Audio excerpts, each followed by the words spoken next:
Core project of the Guangdong-Hong Kong-Macao Greater Bay Area, main bridge of the狮子洋Passage, installation of the West Anchorage anchoring system completed. This marks the placement of the core load-bearing component of the anchorage. The狮子洋Bridge is equipped with 2 anchorages, east and west.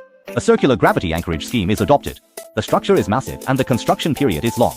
The West Anchorage uses a steel anchoring system, a total of 428 anchor rods and 26 rear anchor beams. The heaviest rear anchor beam weighs 40.8 tons. The heaviest anchor rod weighs 15 tons. Length 35.3 meters. A 4 mm thick sealant is applied to the anchor rods. The design allows an installation tolerance of plus or minus 5 mm to reduce anchor rod deformation and ensure they can expand and contract freely in the concrete after force. The project's anchor rod brackets use an 8-point support system. Anchor rod deformation is kept within 1 mm. The internal frame uses long standard truss sections, prefabricated and shaped in the rear yard. As anchor rods are installed, they extend in sections. This allows modular installation and reduces risk. In addition, the project also used a 500-ton crawler crane to ensure safe, reliable hoisting.